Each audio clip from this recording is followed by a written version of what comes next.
¿Cómo están, amigas y amigos? Bienvenidos a un nuevo episodio de A tu día le falta Pepe, o como les digo yo, les sobra. A mi mami a veces le sobro y de hecho yo ya no vivo en mi casa porque le sobré, pero mi señora, mis hijos todavía me quieren y me tienen en su vida.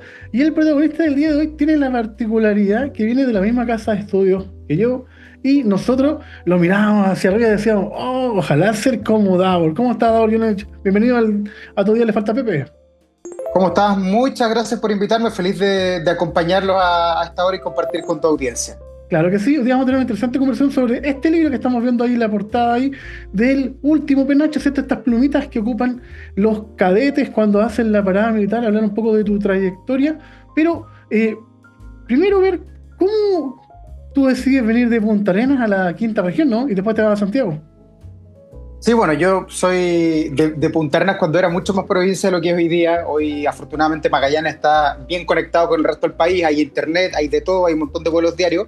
Pero yo me vine a estudiar el año 99, cuando no había mucho que hacer en Punta Arenas, cuando quedarse allá, para el que quería seguir educación superior, no era mucha opción. Había que salir a la universidad y eso implicaba un desgaste anímico, un desgaste psicológico tremendo, porque significaba no ver a la familia probablemente en un año. No es como alguien que es de tal que se va a estudiar a Santiago o al Paraíso y puede volver los fines de semana.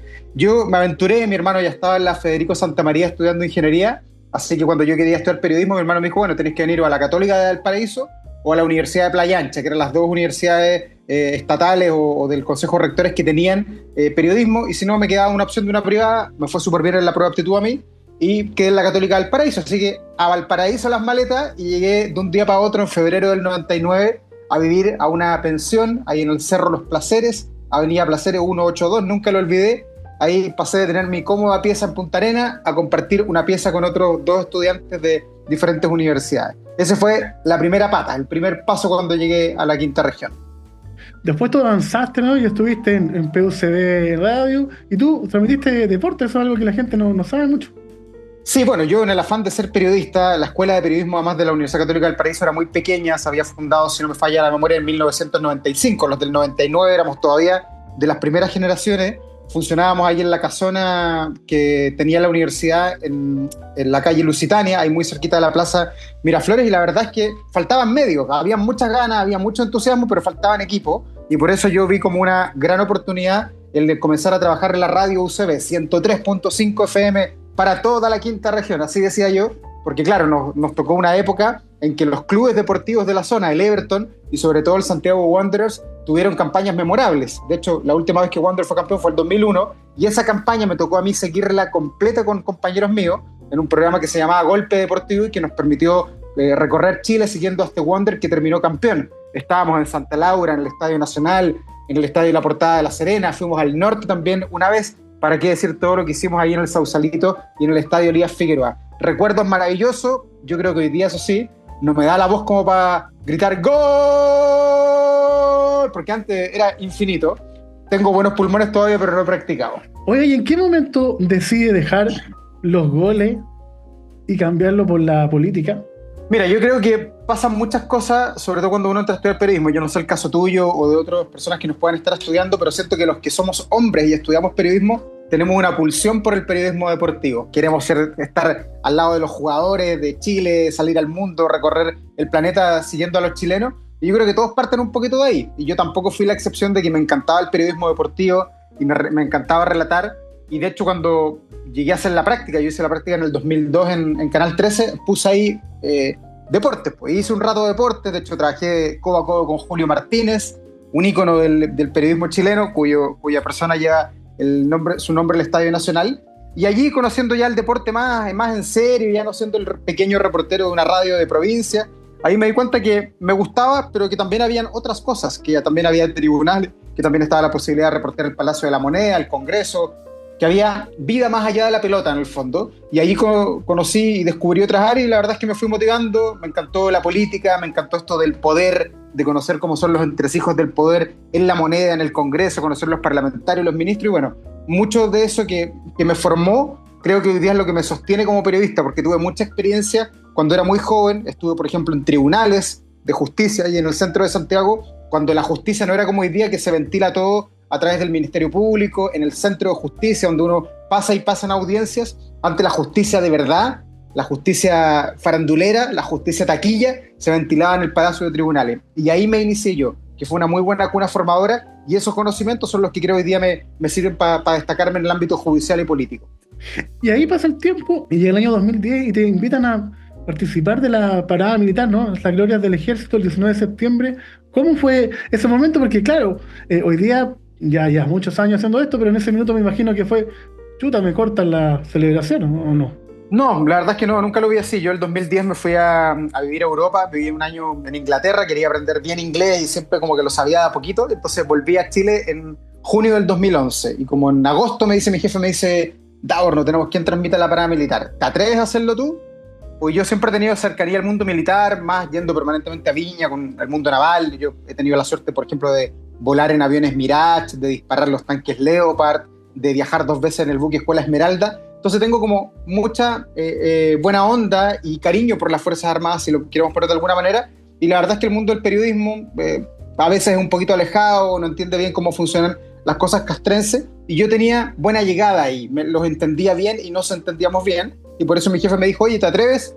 Y dije, a ver, déjame pensarlo. Sí, me atrevo. Hay que estudiar, pero me atrevo, porque la gran responsabilidad allí no es que sea solamente un programa más.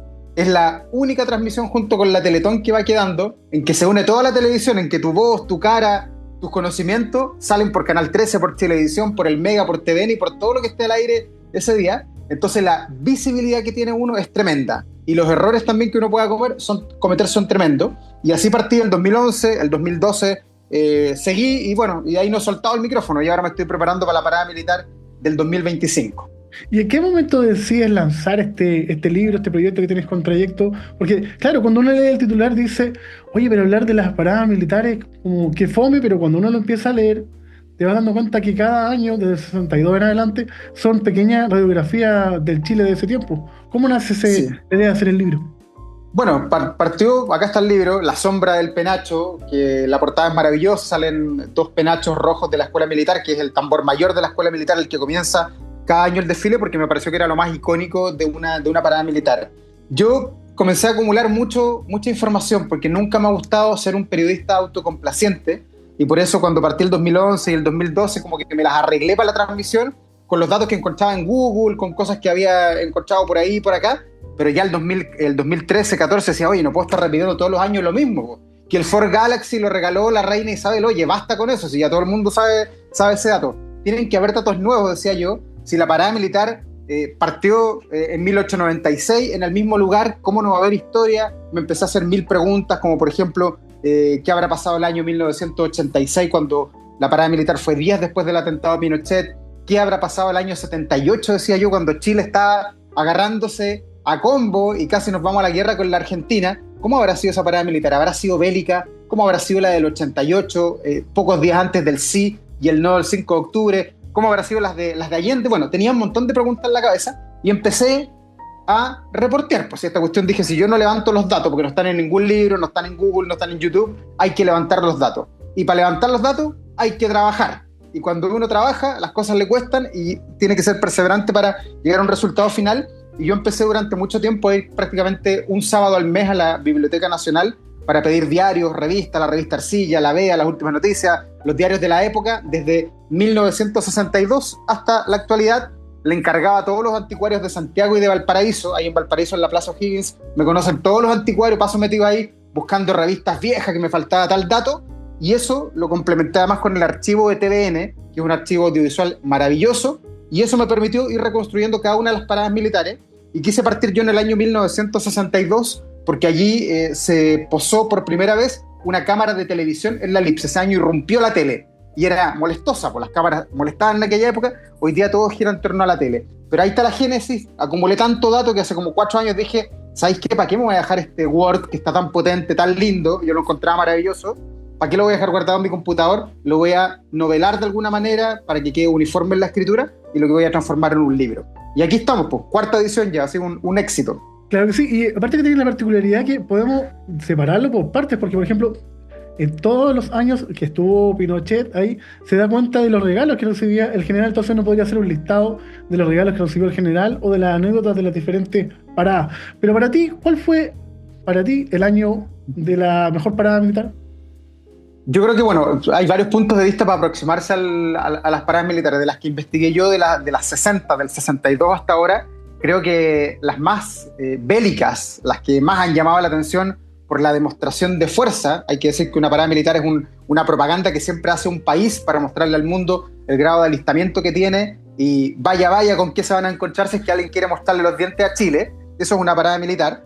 Creo que las más apoteósicas han sido las de 1988, que fue solamente días antes del plebiscito del 5 de octubre, por la gran disposición de armamento que hubo en esa parada militar: tanques, más de 25.000 hombres y mujeres con uniforme, metralletas. Pinochet tiró toda la carne en la parrilla en 1988. Perdió el plebiscito del 5 de octubre, y el 89, cuando la parada militar en el fondo fue de la despedida, volvió a mostrar todo lo que tenía el ejército, por si alguien se atreviera en el fondo a buscar o hurgar dentro del ejército algún tipo de cuestionamiento. Creo que son dos paradas muy bélicas. Y de los nuevos tiempos, te diría yo que la del 2009, que es una parada que le tocó encabezar la presidenta Bachelet con Francisco Vidal como ministro de Defensa, también es de las últimas paradas más recordadas por la cantidad de armas que mostró Chile, porque ahí estábamos en medio de una fricción con el Perú. Alan García, el presidente, había dicho que Chile era una republiqueta. No sé si te acuerdas tú de aquello. Claro, sí. Y bueno, Chile es un país piola. Yo encuentro la Cancillería que va lento en todo, pero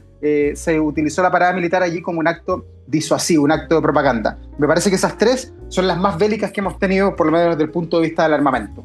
Y desde lo simbólico también se muestra, por ejemplo, cómo Michelle Bachelet fue creciendo a través de las paradas y ocupando como todas las fallas que tenía cuando se cae en el auto, ¿no? Y eso la llevó a ser la figura política que es hoy. Es bien interesante ese punto.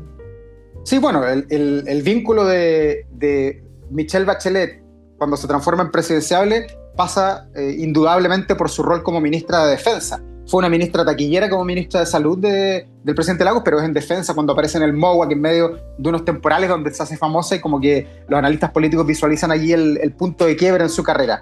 Ella en la parada militar le pasaron cosas, pues cuando ella le tocó ir como ministra de Defensa con Ricardo Lagos, claro, se sube el Ford Galaxy, y el Ford Galaxy es un auto antiguo de los años 60, pega una acelerada y ella se estaba sentando, ¡pum!, y se va para atrás.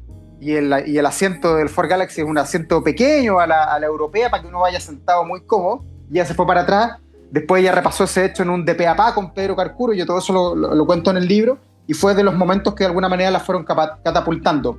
Creo que Michelle Bachelet, bueno, ha pasado a la historia por todo lo que significa ella para el país, pero es la persona, junto con Pinochet, que más veces ha estado en la parada militar. Ella estuvo 2 veces como ministra de Defensa, 8 como presidenta de la República, y afortunadamente debo decir yo que muchas veces estuve con ella, ahí me tocó entrevistarla en varias oportunidades. Ella gozaba con la parada militar, disfrutaba cada uno de los minutos que para algunos pueden ser minutos de tedio, de aburrimiento. Ella se veía siempre como disfrutando las paradas militares, y creo que varios presidentes también van no solo por cumplir, como sí pasaba, por ejemplo, yo lo cuento en el libro, con el presidente Jorge Alessandri, que le daba una lata tremenda ir a la parada militar en los años 60.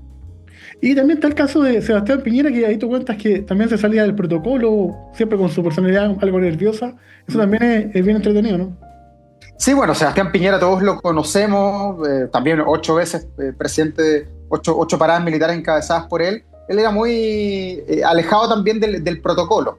Habitaba bien el tema de ser presidente de la República, pero era bien alejado del protocolo, y claro, siempre se daban ahí diálogos, sobre todo con los clubes de Guaso, que para mí es como el momento más distendido, cuando llega la chicha, y ahí se producen diálogos que yo recreo en el libro. Pero creo que más allá de Piñera, más allá de Bachelet, creo que el punto alto del libro es que desde los años 60 hasta ahora va haciendo el punto político, en qué estaba el país, qué tan popular llegaron los presidentes a cada una de las paradas militares. Casi todos han llegado con problemas, casi todos han tenido problemas en el frente interno. Jorge Alessandri los tuvo, Eduardo Frei Montalva los tuvo, Pinochet, ¿para qué decir si el país era un hervidero? Allende también, y todos han llegado friccionados. Y la conclusión que yo hago finalmente a lo largo del libro es que la tensa relación cívico-militar de la que tanto se habla, y se habla con el punto máximo Pinochet con Elwin, creo que esa tensión cívico-militar se ha dado por lo menos a lo largo de estos 60 años que yo escruto a través del libro. O sea, la relación militar nunca ha sido buena, y de hecho Eduardo Frei Montalva entre el año 64 y 1970 tuvo 4 ministros de defensa en 6 años. Gabriel Boric ahora, hoy día, ¿qué día es de agosto? No sé, ¿qué día es? Está todo friccionado en el ejército hoy día, la relación entre Gabriel Boric y el general Iturriaga. La relación nunca ha sido fácil y yo me hago cargo de eso en el libro. Bien interesante porque también uno ahí entiende como la radiografía del país. Viste que hay un año, no recuerdo cuál, donde a un cabo se le regala una casa, ¿no? Una casa propia, por una anécdota que vivió ahí. Sí, creo que también es uno de los puntos altos, porque y creo que también es el por qué al libro le ha ido muy bien en la venta en librería. El libro lo que hace no es contar tanques, soldados, que pasaron 3 tanques y 10.000 personas y habían tales fusiles. Claro, eso lo cuenta, pero el libro va haciendo una radiografía política, va mostrando cómo es el Chile. Y el año 68, que yo lo tengo aquí, lo defino en el libro como el Años Horribilis, se le puso, porque quedaron puras embarradas. De hecho, hay 2 embarradas que te las resumo rápidamente. La primera tiene que ver con el Te Deum. El día anterior a la parada militar, el Te Deum tradicional con el cardenal Silva Enrique. Estaban los ministros saliendo de la iglesia catedral. Se suben no a vehículos como hoy día, que hay vehículos blindados con chofer. Antes era todo en carruaje. Entonces suben a un carruaje, se sube el ministro Juan Hamilton y creo que Andrés Saldívar era el 8, y en los caballos parten corriendo, y los ministros se caen, por supuesto, se les sale una rueda a la carreta y los caballos siguen avanzando por el Paseo Humada, y esto iba sin control, dejando la crema. De hecho, votó a varios cadetes de la escuela militar en aquella época, y iba sin control hasta que de repente un carabinero que estaba pasando por el centro de Santiago se las dio de héroe, dijo yo soy Superman, y se tiró arriba de los caballos y los logró parar, si no la tragedia iba a continuar. Fue tan destacado en la prensa esa proeza que tuvo este carabinero, que la ministra, la primera dama de la época, junto a la señora del ministro del Interior, que era Edmundo Pérez Sujovic, las señoras le fueron a entregar una casa, porque era un carabinero muy pobre, que tenía hijos, que vivía en una casa que tenía piso de tierra, y le regalaron una casa, gracias, en agradecimiento a la proeza que hicieron. Pero se llama Años Horribilis, el del 68, porque parte con ese hecho, que nos dejó muertos, pero dejó la embarrada en el centro de Santiago, y al otro día en la parada militar sucede un hecho que no ha ocurrido nunca más, y que yo lo cuento en el libro, que es la caída de un avión en medio de la parada militar. Había despegado recién un avión T-33 de la Fuerza Aérea, desde la base aérea El Bosque, que antes era San Bernardo, y a poco de pasar sobre la elipse, perdió sustentación, se cayó sobre unas casas en la población Santa Ema, que antes eran de San Bernardo, hoy día de la comuna del Bosque, y mató ipso facto a 5 personas. Y yo cuento todos los detalles, cómo se enteró Frey, qué pasó en la parada y todo el asunto. No te quiero contar más, sino voy a hacer un spoiler de todos los que no escuchan. A mí el libro ya me lo terminé, pero yo quiero aprovechar la instancia y cambiarte radicalmente de tema, porque estamos hablando, ¿cierto?, con alguien que es referente en la televisión, en el mundo de la política, y te quería preguntar, desde tu perspectiva, ¿por qué ningún candidato, ningún periodista, nadie hace mención a temáticas de inclusión frente a la próxima elección presidencial? Yo, por ejemplo, contarte que el año pasado, cuando tuve la posibilidad de ir a 24 horas domingo, ahí Juan Carlos me decía que era la primera vez que un periodista ciego estaba en TVN, en la historia del canal. Ya, mira, desconocía ese dato. Yo creo que la inclusión puede salir, pero obviamente no aparece hoy día como las prioridades de los candidatos, porque los candidatos, creo yo, en los foros y lo que hemos visto últimamente, tratan de entregar propuestas para el grueso de la población, y por eso lo que uno más escucha siempre son las propuestas en seguridad, que es donde nos aprieta el zapato a todos. Las personas que tienen algún tipo de discapacidad o no discapacidad, estamos todos golpeados por el tema de la seguridad, y esto va a dar a Punta Arenas. Yo creo que ahí está el punto máximo de los candidatos. Y de a poco yo he ido escuchando, por ejemplo, esta semana hubo presentaciones de economía, hubo también presentaciones de qué hacer en el rubro de la minería, y yo me imagino que de aquí a noviembre, que tenemos la elección el 16 de noviembre, quedan un poquito más de 100 días, habrá propuestas que también tengan que ver con la inclusión. Yo creo que Chile ha avanzado bastante en temas de inclusión, pero siempre falta, ojalá tener mejores políticas públicas, tener mobiliario público que fomente la inclusión, entregar casas adecuadas para las personas que tienen algún tipo de discapacidad. Hay gente que nace con discapacidad, pero hay otros que por cosas que pasan en la vida va perdiendo movilidad, van quedando ciegos, van teniendo problemas para movilizarse en sus propios barrios, y creo que la Teletón allí ha hecho una buena ayuda para, de alguna manera, ambientar casas para personas que no eran discapacitadas y que hoy día son discapacitadas. Pero creo que lo que más nos falta en el país, y ahí coincidirás conmigo tú que eres adulto, igual que yo, que falta algo, no sé si llamarle Teletón o no, pero algo que se preocupe de la discapacidad después de los 30 años. Hoy día la Teletón creo que atiende hasta los 27 años como máximo, y yo tengo el caso, por ejemplo, de Punta Arenas, que yo soy de allá, que nosotros tenemos el centro del Club de Leones, que no tiene nada que ver con la Teletón. La Teletón llega hasta Coyhaique, Punta Arenas, mundo aparte, y tenemos allá un centro de rehabilitación que es maravilloso y que no tiene tope de edad. Tú vas cuando lo necesitas. Puedes tener 50, 60 o más años, y si tienes alguna discapacidad, porque perdiste un brazo, porque te atropellaron, porque tuviste una enfermedad degenerativa congénita, te reciben. Yo creo que ahí nos falta mucho por progresar.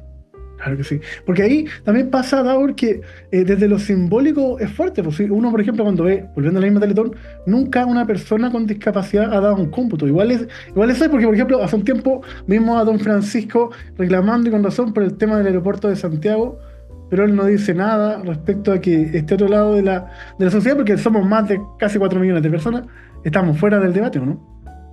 Sí, yo creo que faltan más propuestas, probablemente no aparecen en el debate público porque, como te digo, hay otras prioridades que muchas veces tienen los candidatos que le hacen más sentido a la ciudadanía, pero yo no por eso creo que haya que poner la mugre bajo la alfombra. No creo que haya que ir chuteando los problemas. Yo creo que en algún minuto los candidatos se van a hacer cargo. Ojalá que hubiera, así como te digo que ha habido foros de la economía, de la minería, ojalá que hubiera uno para escuchar propuestas de inclusión, de desarrollo social, de pobreza, de varios temas que están ahí. ¿Para qué nos vamos a hacer los giles? Están ahí en la sociedad. Uno sale a la calle y ve gente pobre, ve gente con discapacidad, ve gente con problemas, y bueno, hay que hacerse cargo también de esos problemas, pero yo creo que por ahora no han entrado porque los problemas que aparecen en las encuestas y con las prioridades son otros, pero ojalá que pronto lleguemos a este, que también sería bueno escuchar, y yo creo que cuando escuchemos, probablemente ahí sí va a haber una sintonía de propuestas entre la candidata del Partido Comunista y los candidatos que están a la derecha de ella.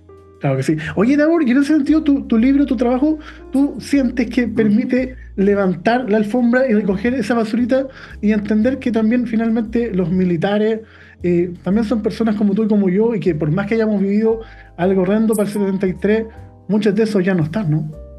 Es que así lo entiendo yo, pues yo siempre lo he entendido así. Yo sé que el ejército y las Fuerzas Armadas tienen una página oscura, tremenda, de violaciones a los derechos humanos entre 1973 y 1990, que fue el tiempo de la dictadura, pero un amigo mío que hoy día, no sé, es capitán, que tiene 35 años y que está al servicio del ejército, ¿por qué le vamos a achacar a él una culpa de otros periodos que pasaron hace 50 años y que fueron atroces, y hay militares condenados, y eso lo vemos y está a la vista, pero no podemos seguir como sociedad absolutamente fracturados de apuntar con el dedo si alguien anda de uniforme y es marino, es carabinero, es aviador o es militar? Creo que no nos hace bien como sociedad. Y al final uno los ve, y lo ve sobre todo los carabineros que están en la calle, que son chilenos como uno, que se ríen con las mismas cosas, que les aprieta el zapato en el mismo lugar, a todos les sube la luz cuando sube la luz, y yo creo que esa pata de la reconciliación nos falta todavía un poquito por progresar. Creo que el país todavía está muy polarizado y hay mucho mito, y de hecho yo lo he visto, porque en mi libro algunos dicen,